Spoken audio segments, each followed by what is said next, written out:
aron mabago mabago ang atong hunahuna, mabago atong kasing-kasing unsa pa may atong itanong diya sa atong mga kasing-kasing, no?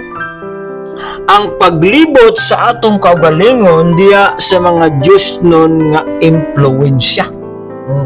Sa na to mga kaigsunan, no? Paglibot sa atong kaugalingon sa mga Diyos nun nga mga impluwensya.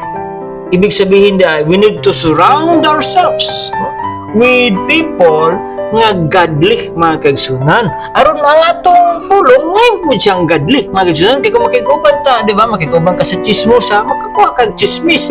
Kung makikuban ka sa mga nagatuon, nagahigugma sa pulong sa Diyos, makakuha kita, makakuto kita og mga pulong nga maayo nga gikan sa Diyos, no? O kana nga pagpili og mga higala, maging kita sa pagpili sa mga higala nga makadasig kanato. Ato nang pilion, mga kaigsunan, ang mga higala nato. We need to choose our friends. Dili man ibig sabihin nga maging choosy, no? Dili man ibig sabihin nga di napunta makig friends sa uban, mga kaigsunan, no?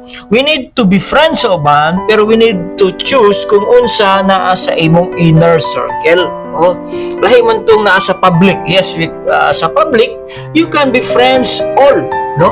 Pero diha mismo sa imong inner circle nga tawag nga close friends, kana bitang naagid sa imong core nga nagapalibot kanimo, we need to choose our friends, no? Ingon diha sa 1 Corinthians chapter 15 verse 33, ingon siya diha, dili kamo magpalimbong ang dautan nga pag nag-uban makadaot sa inyong batasan, no? Naga-remind na siya diha, no, nga kung kinsa daw ang imong kauban, kung kinsa ang mga kung kurot ang imong kauban, mga kaigsunan, no, mao kana siya ang makadaot sa maayong batasan. So we need to, nga gina-advise nato sa atong mga young people, sa mga pag-umangkon, sa mga kabataan, to choose, no, to choose wisely kung kinsa ang imong kauban, because when makig-uban ka dito sa mga tao nga mahilig mamalikas, makig-uban ka dito sa mga tao nga